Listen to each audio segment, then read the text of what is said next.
am Lawson, and I am back with a new episode of the Horizons Author Lounge. And once again, as always, I am excited because we actually have a couple of authors that you really need to know, and one of them is another youth author. If you joined us last week, you may have seen that we featured two youth authors whom I met through the Black History Month Literary Weekend. But this new author who I'm going to bring on, she's actually a seasoned author. She has a few novels, a few books out, children's books, and she's also a National American Miss state finalist. And as many of you know, my own daughter was in the National American Miss pageant, and she won fourth runner up for the state of Maryland. So I'm super excited about that, and I'm really proud of her. But today we're going to be meeting a young lady from the state of Alabama, and I think she is ready. Hey, Purpose! Hi, How are you today? I'm doing great. How about yourself? I'm wonderful. Thank you so much for being on the show tonight. No, thank you. Man, the last time you were on my show, you were so young. It seems like it was forever ago, and it was really only a few years ago, but you were a lot younger then, and your mom was helping you, but now you're just all grown up. Look at you. So we're gonna jump into the books, but first I want you to tell me about your run for state finalist for National American Miss, because I was really excited to see that, and I will be supporting, by the way. Thank you very much. But dang, so it's very interesting because this is my second pageant, Okay. and this is my second pageant. And my first pageant was just like for fun and stuff, and like it was just like, oh, you would like get like a few little monies. But the fact that I went to like a small cute little pageant to a state pageant is really interesting. It's like because when I have my second pageant, this is like I'm gonna win money and all that cool stuff, and I'm not in it for the money. I like want the experience to like and like have more have different opportunities for like Yes. like so like oh like when I like win the pageant, I'm speaking it into existence. Exactly. Say when, don't say if. When I win the pageant, like I'm gonna be like excited. I'm gonna be excited, and I'm not just there for like the money and stuff. And I want to like have different opportunities as like have different friends and get to like teach other kids. That's gonna be like the new pageant, like for the next ones in line. Right. So now I understand that you already have a platform that you're running on. Can you tell me a bit about that platform? So the platform that I do currently have is that I am currently a inspirational person. Okay. And I'm an inspirational person, and I have my own business, and it's called Everyone's Purpose. Oh, okay. So let's go back to the inspiration part, and then we're going to talk about everyone's purpose, because that's how we're going to transition into these wonderful books that you have. So let's start with and by the way, Yvette Miller says speak it into existence and it shall happen. So you keep that in mind. So now I there you go. Now I understand that you're an inspirational person, and you're wanting to inspire people who may be living with autism. And ADHD and ODD.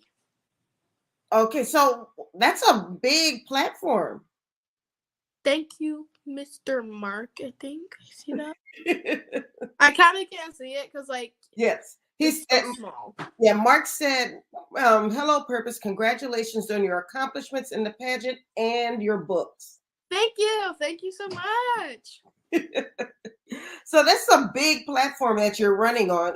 Inspiring a lot of people in different groups. Why did you choose that? I chose it because one chosen it or is it chose? Yeah. Why did you choose it? I mean, you have chosen it. You chose it. Yeah. The reason why I have like chose it is because I felt like it was like my calling, if that's the right word, if I would, Yes. if I may. Um, but like I feel like it was my calling to be like other people's role model. I don't know if I am people's role model, but I would love to be their role model. But I feel like it's kind of like not my job. Like I have to do this every day, every single hour, every single second. Like it's like just being myself. People think I'm so funny. I just don't have a filter on. Well, you made me laugh, so I think you are funny, and I've seen your posts.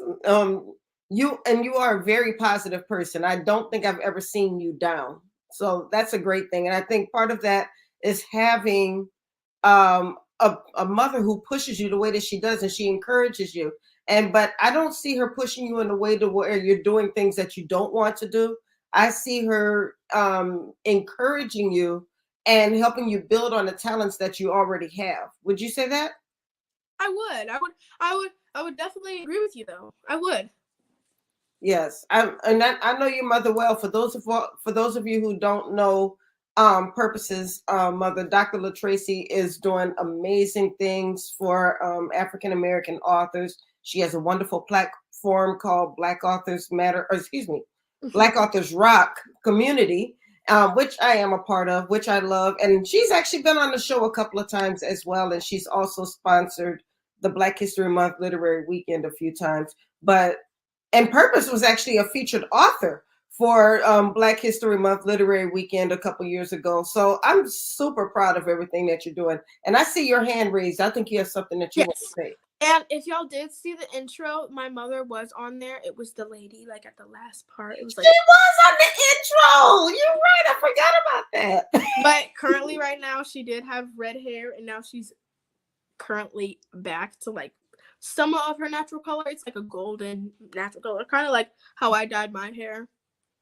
Okay, well, I'm liking the hair. Thank you. Yes, the color is nice. I got a retwist and I bleached it. Ooh, okay, you're grown. How old are you, ma'am? I'm 11. Oh my goodness. I'm living my life. I'm living my dreams.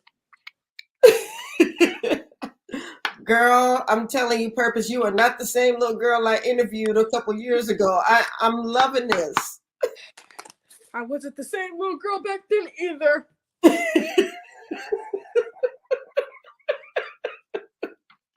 Oh my goodness, you are hilarious. So tell me about Everyone's Purpose. So Everyone's Purpose is my own business, a business that I have created since I was 7. I'm currently 11, if y'all did not hear. And I did start that business. I'm going to tell you the absolute truth because I love the story to everything in me. My mother made me. I did not want to write a book. I love money. I love money.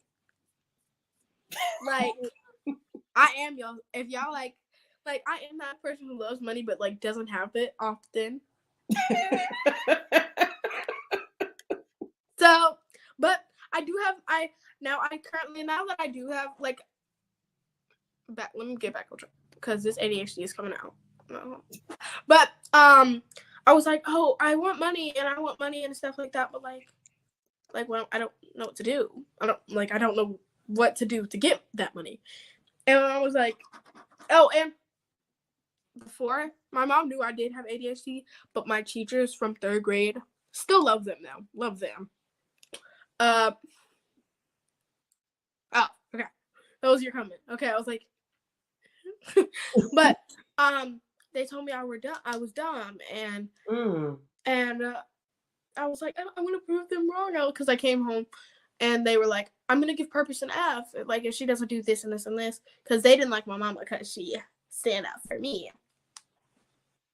So my mama stand up for me, and they were like, but we're gonna give her an F. We're gonna give her an F, and if she doesn't bring this up before this testing, she's gonna have to start 3rd grade again. And currently I'm in 5th grade, so I kind of Cardi already went like 2 grades up, so I ain't gotta really about it. But and I'm like, I wanted to prove them wrong, and my mom goes, "Okay, you want to prove them wrong, so like you got to do something about that." Like I was like, "I know, but like what do I have to do?" Like because I'm still whining, and she's like, stop that whining. I'm tired of it. No, I don't like that. You want to prove them wrong? Stop being a baby." I'm like, "Oh, Mom." Yep, that's that tough love. I was like, "Mom, you can't be saying that to me." She said, "Aren't you my child?" Mm. I said, "Yeah." She was like, "Shush, stop crying. It's not that deep. I understand it might be deep to you, but like, I don't like that whining." And I was like, "Well, like, how am I supposed to prove them wrong?" And then she gives me this marker, this expo marker. She's like, "Right, didn't you tell me you wanted a business?" I was like, "Yes, ma'am, but like, I don't know what to start. I don't know how to start it." And she was like, "Right, what do you want your first book to be about?" I was like, "Manners," because I grew up at my grandma's house. Yes. Grew up washing dishes, doing laundry, watching movies, doing all that stuff. Right. So I was like, I want to write it about my grandma. She was like, "Stop with that. Stop that crying. Stop that crying. Because I'll give you something to cry about." I was like, "Please don't." I said, "I want to write something about my grandma." I was like, "I want to write something about my grandma." And she was like, "Okay, but like, what do you want to write?" I was like, "We can talk about like manners and stuff like that." And she was like, "What type of manners?" And we write down, we're like,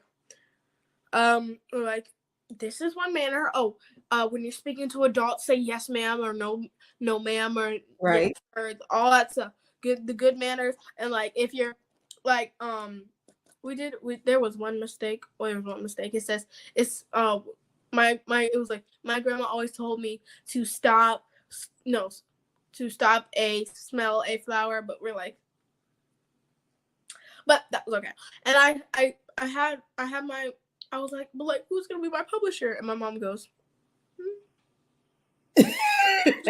yes, Dr. Tracy. And I was like, "You can do that?" She was like, "Now you have to like sell me on the idea." I was like, "Okay, so like this and this and this and this, I should feel like you should publish my book because of these and this reasons." And she was like, "Okay." And she published my book when I was 7 years old, and that's how I got my name. Now, do you have a copy of that book with you right now? Currently, I do have a copy, but not currently, like right here. Purpose. How we gonna see the book? Do you want me to go get it while you distract them? Okay, I'll only if there's another book, I need to see that one too. Can you grab both of them? Yes, I will. Just give me 5 Okay. seconds. We don't have all Okay. We sold out. Never mind. That's a good thing, though. What? Y'all can. Oh, hold on. I love the way you're handling this interview. You're funny and chill.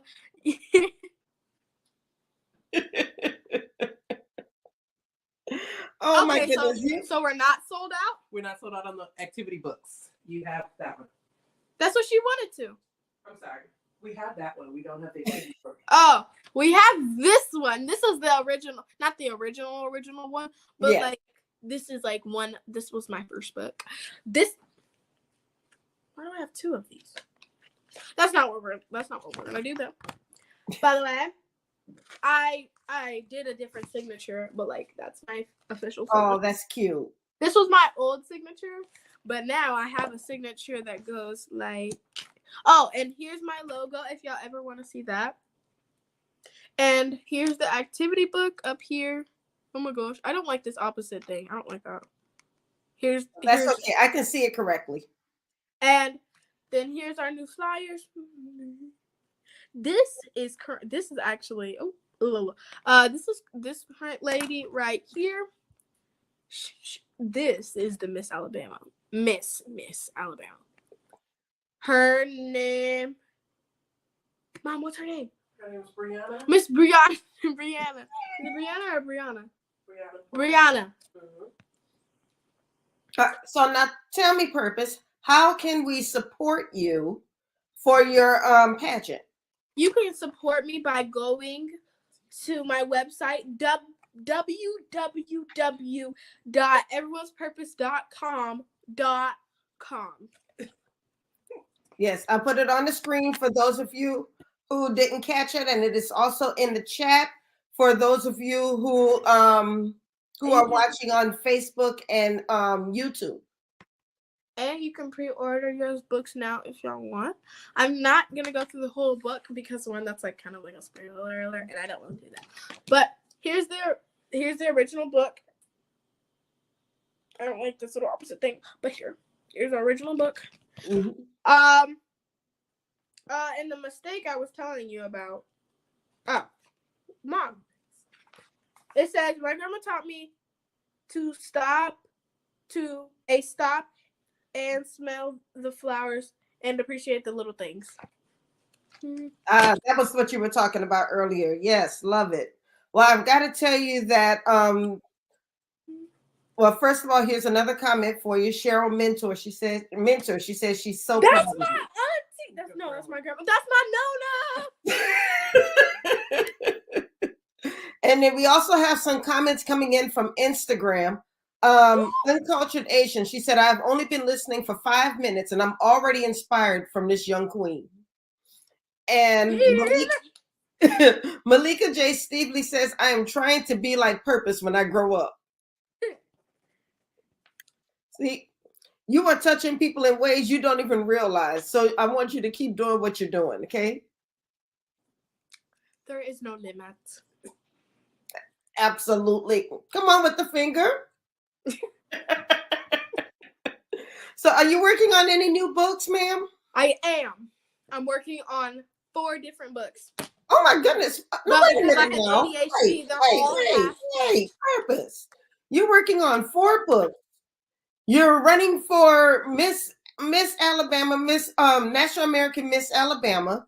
You are still in school and you're running a business. How are you doing all this at 11 years old?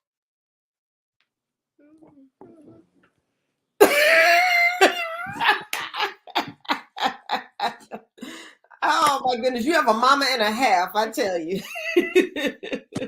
And people say I look like her often. You do look like your mother. You look just like her. So Mark Bosseljoy said that we need to support you because of your encouraging message and dope personality. And he loves the way you've been flipping your hair. Oh. No limit. Here's my. Thank you, Nona. Tell me I said hello. You are amazing. Thank you.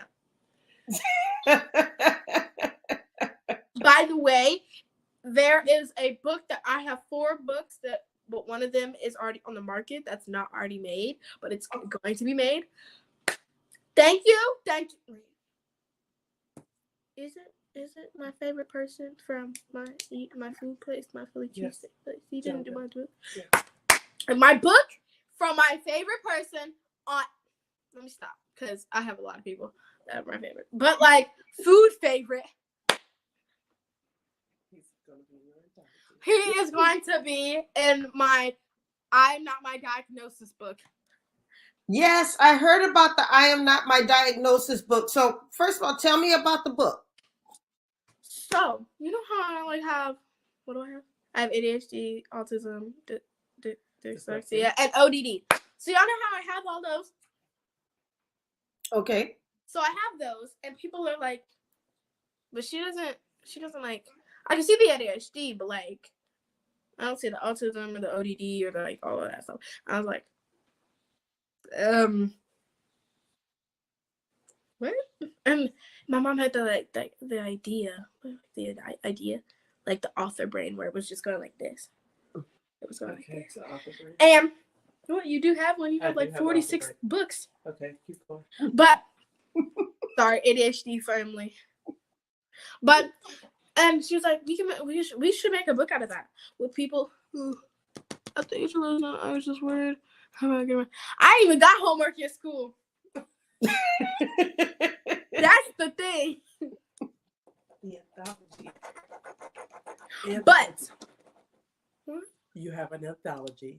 What I is am that? not my diagnosis. Oh, what'd you say? Anthology. Anthology. Anthology. It's a I'm collection not of my stories. diagnosis. She said that. She said that. Okay. Who said that? Yeah. Purpose. Now tell me about the book. So about which one though? Like I'm not my diagnosis. Yes. Yes. Okay. So about that one, it's about like people who like you know how there's more people of not of me, but like more people who have diagnosis and stuff like that. I want to make a book. I want to make a book that tells people or that makes people know that like I am not my diagnosis. I'm not. My diagnosis doesn't have a look, as I can kind of say. Like if you search up right now, like autism, and go to like images, it's just gonna have like inspirational pictures and stuff like that. You're not gonna if it pulls up a picture that's kind of off, don't you think? Because like I didn't know autism had a look. Right. Or ADHD. Right. Or ODD. Or dyslexia. Yep. So, and everybody looks different. You can't look at somebody and see what their diagnosis is. Like, oh, you already have this and this and this and this. Like, for all you could know is you probably don't even know my name and you already assume it. Okay. Okay. Are you sure you have not been in this world before? Probably.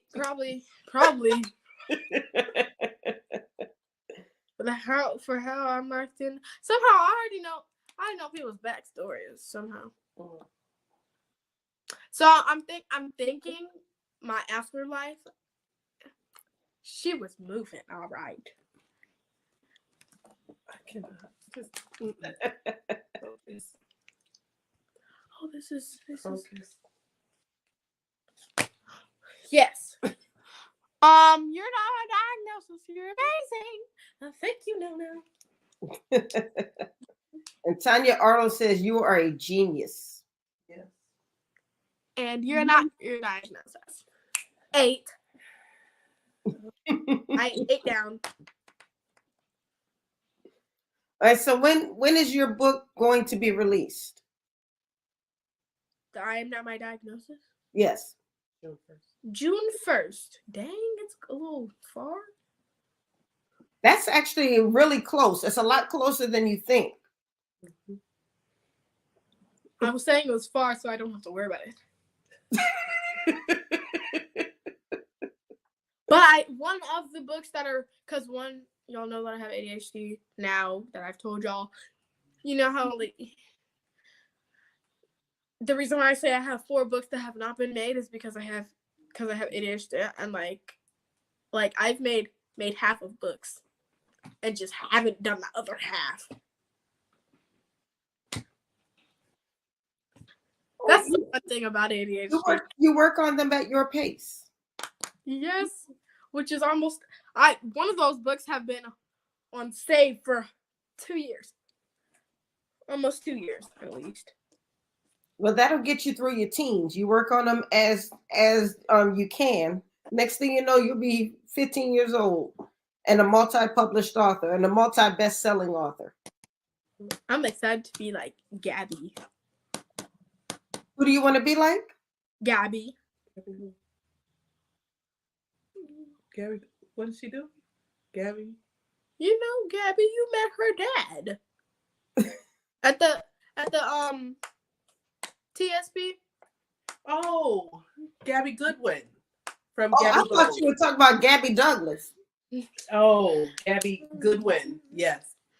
It was. Shout out to TSP because y'all gave me the backpack because our car did get stolen, but we're not going to talk about the past. We're going to talk about the future. That's going to happen.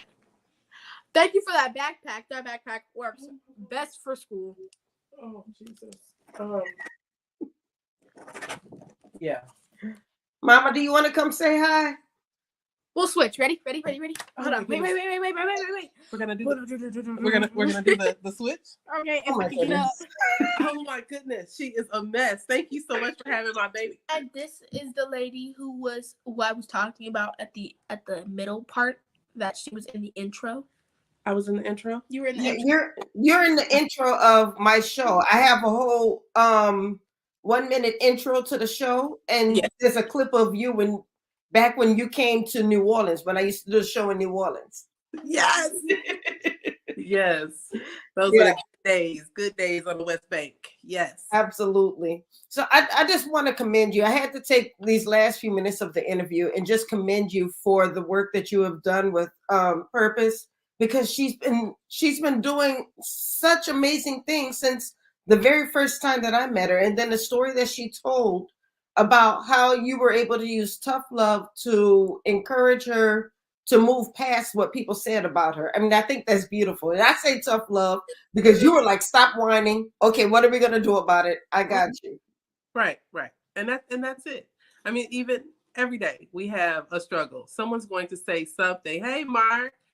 Yes, people are going to say something. They're going to talk about you. Thank you. They're congratulating me. They're telling me that I did an amazing job with my girl. See, I did that. I did. Don't look like that. If it wasn't for me, now listen. But honestly, it's not easy. And to be able to have my own health struggles, and then with her as well, and still pushing her, you're not going to sit around here. You got work to do. Your name isn't Purpose for nothing. So. Absolutely. So now, if you want to know more about Dr. LaTracy and Black Authors Rock, I'm gonna put the website in the chat. We put Everyone's Purpose in the chat, but I also wanted to put Black Authors Rock in the chat as well. Thank you. But it looks like you have more than one. Okay, here we go. Because you have Black Authors Rock Community on Facebook. But then you also have your website, Black Authors Rock. And what does Black Authors Rock do? We are a full service coaching consulting business. Ma, I've been around you too much. Well, here's the deal. We have relaunched. And so in the process of relaunching, we have our Black Authors Rock, and then we have Bar Arts Collective. And so I'm just so excited because there's so many people who still want the services of Black Authors Rock, whether it is the publishing, the printing, or the promotions. And so we have separated it from the Bar Arts Collective, which we have our artist awards every year. You were at the first one. It was beautiful. Yes. And so we are on year 4 with the artist awards in November. And so we've been doing amazing throughout, this platform. And so we're expanding right now and just making it bigger for our authors. Wonderful. So I've got to tell you, I love what you were doing with Black Authors Rock. It feels like just yesterday that you and I met, and we've just clicked ever since. Yes, 2017. Yes. Goodness. Yes. When I came out to Gulfport to give you some shoes. Listen, the power of social media. You guys see this firsthand. We're in 2 different states. The reach is international. And that is why it's so important for you to get your brand out there, to get your products out there, and get the support if you can't do it yourself, to have the support to do it. And so that's why I love what I do. Well, I will tell you this. We were actually in 2 different states when we met each other. I was living in Louisiana and you were living in Mississippi. And you're now in Alabama and I'm in Maryland. Yes. And we haven't missed a beat. Never. Nope. But this is what true support and friendship looks like. We do some similar things, but we do not compete with each other. We complement each other. And I've supported Dr. LaTracy. Dr. LaTracy supported me, and it's going to continue to be that way because it's really about the authors that we're supporting, the authors that we're helping. That's right. If we're too busy fighting and competing with each other, then we're going to affect the people that we're trying to help. That is so true. And that's important. People need to know that, because just like we have Meet the World, listen, That's just one platform. Those same artists, those same authors can turn around and go on the Black Authors Rock platform, or even on my personal brand, which is Behind Closed Bars. It's always a way to get that opportunity and get that exposure. Absolutely, absolutely. Well, unfortunately, we've come to the end of the interview. But once again, I want to thank you for all of the work that you're doing with Purpose. Congratulations on just everything. I mean, her books on Black Authors Rock, on Everyone's Purpose, and like I said, I will be supporting her run for Miss Alabama. My own daughter did the competition in Louisiana, and then she did it here in Maryland, and she was able to get fourth runner-up here in Maryland. And she was excited about it. You know, she wears her crown proudly. Miss Silver Spring. So so this is a great platform, and she's right. It's not just about the money. It's about everything that goes along with it. Just building on her platform, encouraging other people, being a role model. So yes, I will be supporting, and I ask everybody else to do the same. Before we get off, I'm going to put the website on the screen one more time. Everybody, please go to www.everyone'spurpose.com for information on Purpose's books, as well as her platform and her run for National American Miss Alabama. Yes, yes, yes. Thank you so much. And I appreciate you. I mean, even when your baby was running, I was like, okay, let me run that Cash App. It's so important for us. Look, we became internet TTs in the whole 9 yards. Yes. We are. We have to support each other and support our babies and what they want to do positively. Us women stick together. All right. One day we're going to have to give Purpose a whole hour, because she could be teaching a master class right now. Yes, I know. Yes. I appreciate you. Thank you so much. All right. Thank you. Have a great night. Thank you for having us. Thank you. Bye-bye. Bye. All right, y'all. That was Purpose Copeland and her mother, Dr. LaTracy, with Black Authors Rock. Please make sure that you all support these two amazing young women. And now, without any further ado, we're going to bring on our next guest, Mr. Solon Phillips. How you doing? Wonderful. How are you? Doing great. I'm glad that the clock has sprung forward, so we have longer days now. Oh, absolutely. I'm so glad about that. Yeah. Now, another thing I'm glad about is that I had the opportunity to meet you during the Black Authors, I'm talking to them, the Black History Month Literary Weekend. Yes. And I got your book, but I was like, okay, wait, we've got to get him on the show, because if sometimes people say they want to write a book and they want to get it out there, and then there's some people who take that extra step and actually do it. And when I saw everything that you're doing, that you're not just an author, you're also an attorney, and you also have so many different platforms. I wanted to make sure I got you on the show. And this is not your first book. And you only gave me the one book. How many books do you actually have? A total of 3 now. Wow. And you're working on a 4th? Yeah, I'm working on 4th, 5th, 6th. That's what I ultimately want to do. You're a busy man. Yeah. So I don't even know where to start. Let's start with the book that you gave me. We'll start with that. Uncle Bill. But first, let me just say that I was blown away that weekend. I was invited over to the Barnes and Nobles in Bowie. I live in Bowie, Maryland. And that was great, meeting so many authors. And then the brunch, I'm so glad I decided to dress I just thought it was a brunch. I didn't know it was going to be such an elegant cream and ivory. I didn't wear cream and ivory because I didn't know. But when I got there, I was just like, wow, this is really, really nice. I hope to be a part of it. You do it every year, right? Absolutely. And we will be doing it in 2025. And in 2026, we're going to New Orleans. Oh, wow. Wow. Yes. Very well done. The music, the food, all the authors. I was very well blown away. Thank you so much for that. I appreciate that. Yes. So the book is called The Adventures of Uncle Billy and Ross. Now I've just signed, I think the young lady, Alira publisher, Dr. Clint. Yeah, Dr. Clinton Miller. Yes, yes, amazing publisher. I signed with them, and they're redoing the whole cover. She gave me a sample. It looks so much better, so I don't even really want to show this now because it's just so much better. But so that new one I think is coming out towards the end of April. But that book, I wrote it because I've learned so much in life reading so many different authors that helped me grow as an adult. Books from Napoleon Hill, a guy named Earl Nightingale, Shakespeare. There's just so many stories that has helped me. And what I'm doing is I'm retelling some of those same lessons in a book to where young people could understand. Because I thought that if I had known these type of things, these tools, when I was 13, 14, 15, I would have been so much further along than I am now sooner. So that's what this book is about. It's Uncle Billy. He's a very wise older man. Ross is a very young, witty teenager.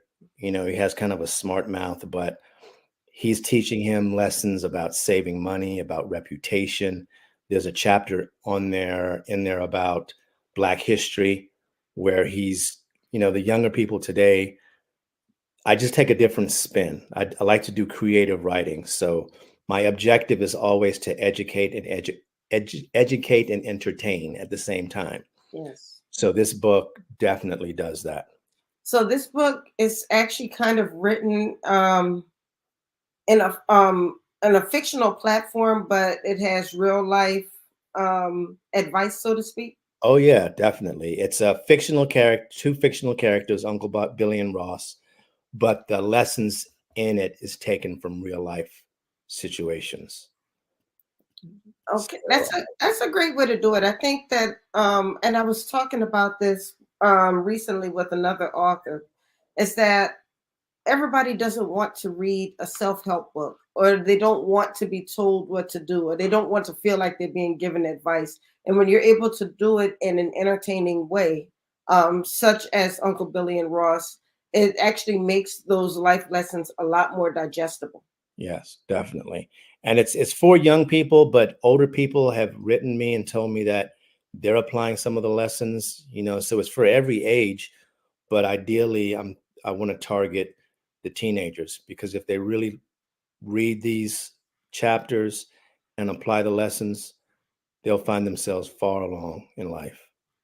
Wonderful, wonderful. So you said that it's going to be re-released. Here's your date, April 26th. Yes. Yes, April 26th. That's the projected release date.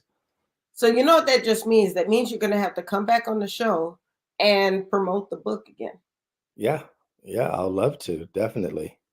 Awesome. Well, you know, we still have some dates available in April, so Yeah. we'll get you there right around that release time. I don't know what day April 26th falls on, but I don't think it's a Monday. But I don't. that's okay. You just come to Monday prior. Yeah. Yeah, that'll work. So, but what made you decide? I mean, because as an attorney, we often think of attorneys as very serious people who don't have time for all these other things. You know, you're working on your cases, you're reading law books. What made you say, I want to write books? I want to write entertaining books, fiction books. Yeah, well, I've always been a writer. I think when I was in the 8th grade, I used to always write little stories. And then going into law school, it's funny because it's kind of like this contradiction. They In law school, they teach you how to write like a lawyer, but then they tell you don't write like a lawyer, because they want you to write in a way it catches the judge's attention or the clerk's attention. So because I was always writing as a youngster and in college, I've written plays and done short stories. I've taken that approach in my legal practice. So when I'm writing my briefs, you know, I write it, I make it. It's still a legal piece of work, but it's still entertaining, so to speak. You know, I retell someone's story. Our motto at my firm is whoever who tells the best story wins. Where is it? Yeah. Whoever tells the best story wins. That's our motto. So at my firm, all of our attorneys are storytellers. We tell a client's case. So I just enjoy writing and telling stories. And so the plan is in the future to just be a full-time author, writing. I want to do some legal books, tell real life stories of cases that I've had in family law or in some other areas. I want to write more relationship books. The first book that I wrote was a relationship book. And I am an investor, real estate investor, and I want to write more books about the ins and outs of becoming a successful real estate investor. Well, so you're going to have a whole multi-genre library just on your own books. Yeah, exactly. Well, how do you find time to do all of this? I mean, being an investor, being an attorney, also being an author. How do you compartmentalize your time? It's tough, and that's the challenge now. My plan is I'm hiring more attorneys so I can slowly step away from practicing law myself. My real estate company, it's pretty much self-sufficient now, so that's freeing up some time. Oh, So I'm hoping within later this year, I could contribute a lot more time to just straight writing. But now it's, this book that I'm writing now is a real estate book, and I've been working on it for the last year and a half. and that's tough in and of itself. I mean, I've never tried to do real estate, but I've heard many times that it's tough. Yeah, it is. Once when you know what you're doing, then it's a cakewalk, and that's what I want to do. I want to be able to educate my readers, set them up to be successful. Right. I'll tell you, like Mark put a comment up here that he likes the idea of writing about investing in real estate. I think that we have kind of romanticized investing in real estate because we'll watch HGTV and we'll see these real estate investors who are flipping houses and making all this money. And then you hear people say that real estate is one of the best ways to build wealth. And so now so many people are wanting to do it, but I don't think that people always understand the work that goes into it. There's the unsexy side of it. Right. And there's people who capitalize on those who really want to invest. That's the second book I wrote is called King Khan. And it's the truth about real estate investment courses and seminars. So there's these companies that charge tons of money for you to come and learn how to invest in real estate. Yes. And then what they teach you sometimes is outdated and it's very difficult for you to make the money. So this book that I wrote exposes them basically. My son, he was young and he wanted to do investing, and they helped him to secure $19,000 in credit cards, and it went all towards the seminar. Oh, wow. And then he found out that he couldn't do anything with it. So I had to fight on his behalf, and we was able to get back all of the money. But I've heard so many stories of people, this happening to them, and they're not able to get their money back. So this book is how to in dealing with these seminar companies. Wow. I think that's a horror story. And unfortunately, it's not even the worst horror stories out there. Oh, yeah. I remember going to a seminar and they made it seem so easy how to be a broker, where you purchase a house and then sell it 30 days later. And they make it sound so simple. Right. When the first thing is you sold the contract for $10,000. This is how you make a quick $10,000. But it's not that easy. Right. Next thing you know, you're stuck with this house. Yep. Pay all this money and then they just leave you. Mm-hmm. All right. So Mark says he needs a copy of King Khan. Is it on your website? I think so. It's on Amazon. Okay. Definitely go on Amazon and get it there. The new one that I'm coming out, it talks about everything from getting an LLC, why you have to have an LLC, why you can't just do it on your own, to finding lenders, finding contract. Oh, the chapter on contractors could be a whole book. You have to really watch out for contractors. I'm on a mission to stop people from paying contractors up front. If there's any contractors out there listening, I know they're going to be hating me for it. But all contractors always want a deposit. Give me 30% down. Give me 35% down. Don't do it. I had a case of, this is a real case. A lady came to me because her husband was a contractor and he was paid 30% of a $100,000 job to finish a lady's basement. Well, between the time he started and a few months later, he died. He had some sort of blood clot. Well, the owner of the house sued his wife, saying that that money had to have been gone to you. He didn't spend it on my basement.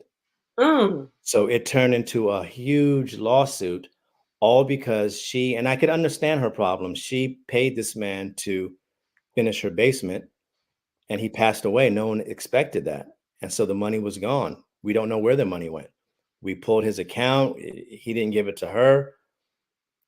You know, he just was using it on other things, but we had to fight for her. She didn't spend the money and the money didn't come to her. So she wasn't liable, but they tried to make it seem as though the husband gave all the money to her. So there was this unjust enrichment cause of action. So the moral of the story is contractors would tell you that they need the money up front in order to buy the materials. You just tell them, I'll buy them. Go to the store, call me, I'll use my credit card and I'll buy the materials. But that's what my mom did. I'm from New Orleans. I don't know if I told you, but my mom was affected by Hurricane Katrina. Her whole house was flooded out. And the first time she trusted a contractor, he basically just threw some cement on her floors and then disappeared. Wow. So after that, she started doing exactly what you said. Whenever they needed supplies, she bought the supplies herself and had them at the house for the contractor, so he didn't have to buy up front. Because they're gonna buy the supplies. They're gonna buy probably the lower end supplies, and then they're going to, let's say the supplies, just throwing a number out there, only cost $1,000. They're going to tell you $2,000 so they can pocket some of that money. Oh yeah. Yeah. So she just decided that she would buy all of the supplies herself. Well, what my contractor was doing, and I don't know if all contractors do this, but he would buy in bulk. So if he had drywall or nails, he would charge me X amount of dollars, but he already had that in his storage. So he didn't pay for that. Right.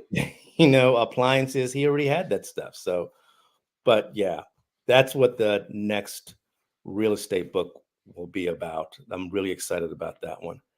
Then my first book that I wrote was called, and it's been published twice, is called Colored Water: Marriage, Involuntary Divorce, the Law, and God. This is a very, very detailed, research-heavy book. So if anybody wants to really know, it has a lot of biblical text in it. I taught Bible class in different churches for several years. So it's taking that approach, but it talks about marriage. Then it talks about involuntary divorce. As an attorney, it's very, very, very seldom couples divorce the way they marry. You know, when you have a proposal and you say, would you marry me? Well, sure. And then you both go and you agree to this thing. When a marriage ends, it's usually only one person who's wanting it. The other person has no choice and they have to give in, and it's usually a big fight. It's very seldom I would see two people come to me saying, we've thought this over and we just don't want to be married anymore. So involuntary divorce is a situation where one person wants the divorce and either makes the other person want it, you know, they start acting. And the research shows that when somebody wants out of a marriage, they know it. And so they start acting in such a way to make the other person want it too. You know, so they start doing things that they know the other person don't like. So they're starting to fight and they say, look, we need a divorce, all this fighting, but they didn't know that the person in their mind had thought about it months or even years prior. So it talks about involuntary divorce, and then it talks about the law. You know, you hear a lot of people say, well, is marriage a contract? or is it a covenant? You know, the church people say marriage is a covenant. Right. There's a chapter that talks about what marriage really is legally. And then it takes God's view on it. How does God view divorce and the causes and the reasons and all of that? So there's so much in this book that this actually won an award. It won a literary award. Oh, that's awesome. 13. Yeah. And can you show us the cover once more? Sure. The first one is this, and then it was republished to this. Oh, I can see colored water better on that one. Yeah, colored water. The idea is that marriage is a beautiful, pure institution, but people come in and they color it up, you know? Yeah, and then there's going to be a spinoff that dealing with relationships before marriage, you know, people dating and what to look for in partners, how to make healthy, happy, peaceful, loving relationships. And when do you plan to release that one? 2025, next year. If all goes well. You're a busy man. Yeah, yeah. It's been in my head for so long. It's just a matter of sitting down and bringing it together.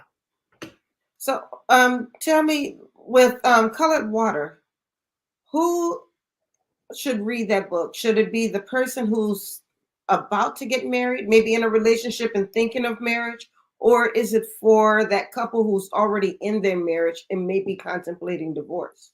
Okay, the one chapter, the very last chapter, is for people who are unmarried thinking about marriage, because it has research about different things to look for. Some people are just not marriage material. You know, they lack that commitment. So there's things that in that last chapter that you can look out for. But the book in itself is mainly for people who are married and are thinking about maybe jumping ship. That's who the main target is for. Okay. Oh, that's deep. So some people, I think the problem with that though is that some people don't want to admit that they're thinking of jumping ship. Right. They don't want to admit it. And if they get this book and their spouse sees it, they're like, but if they're thinking about it and they read it, I'll just put it out there. It will be very difficult for them to jump ship because they're going to see what that type of thing could do to their spouse, themselves, and their family. Right. So if they're really thinking about it and they start reading it, they'll probably just put it down and say, I'm not reading this. You know, or they'll change their mind and say, I'm going to give it one more chance. Churches use it as some churches have written me and said they're using it as in their counseling with couples. Okay. Yeah. I could see that. I could see that. And I think it's really good material for counseling. Yes. You know, I think, I don't know, maybe it's just this day and age that divorce becomes the first option instead of the last option. Yeah. And maybe if this were involved in their counseling, if they were to get counseling, this could help them to really make sure that they're putting real thought into what could be a permanent response to something that could be a temporary problem. Exactly. Because it costs so much money. Oh, and so much issues that can come along with that. Whenever I have a divorce case, I always tell the judge, I say, Your Honor, I'm going to purposely not tell you certain things about this other spouse because when we're done here, their life is going to continue and they have family, they have children, and they're going to have to interact. And if I say some of the things that they've told me, that interaction is going to be affected. So the judge always thanks me and lets me know that, because, you know, that's the nature of divorce, is to try to mudsling, you know, to try to make the other, especially if there's children involved, try to make the other parent look so bad that the judge would look favorably on you and give you the children. So you have to, the moral of the story is really think twice before you marry. That's the key. Now, the new book, you said that this one is more for relationships. Is this for people who are in a relationship to like a short, well, maybe not a short-term relationship, but maybe Yeah, a longer-term relationship, but they're not living together, or this is for people who are living together? these are people who are dating. These Oh, are just relationships. It talks about meeting the other person's needs and communication. Those are the two big things. And I'll write it in such a way to where, I have all of my books here, there's in sections, and I have a whole section on relationships. So I'll take some of the experience that I've gathered from the specialist and put it in a way that I could help people to understand. nice. Well, you have a lot going on, Mr. Phillips. But the very first book, going back, is going to be The real I estate. should say the very first book starting now. Yeah, the real estate ones should be coming out hopefully before, we're in March now, hopefully by June. Okay. I'll talk to Dr. Calinthia, and I don't even have a title for it. She's so great. I think I'm going to see if she can help me come up with a good title for it. She's probably already doing that because she's still watching. Yes. So but you have the re-release coming out April 26th. Oh yeah, the re-release of The Adventures of Uncle Billy and Bob will be out April 26th. Yes. So Uncle Billy and Bob, April 26th. Yeah, Uncle Billy and Ross. I'm sorry, and Ross. Yep. I must say, I didn't think that sounded right when I said it. I'm like, something's wrong. Yeah, Billy Bob. Yeah, no, Uncle Billy and Ross. Yes. April 26th. Yes. And then in June will be the real estate book, most likely. Yes. And then, but then the relationship book, the relationship version of Colored Water. Yeah, that would be in maybe, I don't know. I'm going to work on it a lot during the winter break. So maybe February, March. Wow. So yeah, this is awesome. Congratulations. I'm really glad that you linked with Dr. Calinthia. She's wonderful. Yes. And if there's any way that I can support you, please continue to let me know. Let's make sure that we stay in touch. Definitely. Yeah. And in fact, I do have some things coming up in the DMV that I'm planning. So I'll make sure to keep you abreast of that as well. Okay. Are you local? You're in this area? Yeah. I live in Accokeek. Oh, okay. Cool. All righty. Yeah, we definitely have to get together and do things. Yes, absolutely. Let's make sure that's why I said let's make sure we stay in touch. I was actually talking about some things that are coming up in the next couple months, actually in the next few weeks, that I'll be talking with you about, and I'll make sure that you stay abreast on that as well. Okay. Awesome. All right. Well, thank you once again for being on the show. Yes, thank you for having me. Anytime you want to come back, all you have to do is say the word. All righty. Thank you. All right. Thank you. You have a great night. You too. Bye-bye. Bye-bye. Okay, you guys, that is the end of the Horizons Author Lounge. Thank you so much for joining me. For those of you who have teenagers, just really, really quickly, I don't want you to forget about the Graduating Senior Scholarship, the Meet the World Image Solutions Graduating Senior Scholarship. We would be giving away $1,000. So here's your information right here. You can scan the code on the flyer and it will take you to the application. Make sure that your graduating seniors get this application and complete the essay, get the letter of recommendation. Don't let them pass on this money because they don't feel like doing another essay. I made that mistake in high school. And I wish I hadn't, because I'm gonna tell you, even if it's only $1,000, that pays for your books. You might have a full ride scholarship, or you might have an athletic scholarship. I remember giving a $1,000 scholarship to a young man who had a full ride. He said he still needed money to pay for books. He still needed money so he can eat in the cafeteria. So that's why these smaller scholarships are so important. So let them keep building up and building up and building up. And next thing you know, your child is going to school with $1 million worth of scholarships. And I've seen it happen. So make sure that they take advantage of this. I'll show the application one more time, or excuse me, the flyer one more time. Make sure you scan this code so you can get the application. And I really want to see you guys or see your kids as part of this contest. I can't wait to read their essays. And the deadline is not until April, so you have a little time on that. But that's all I have, guys. I just want to once again thank you for being a part of the Horizons Author Lounge.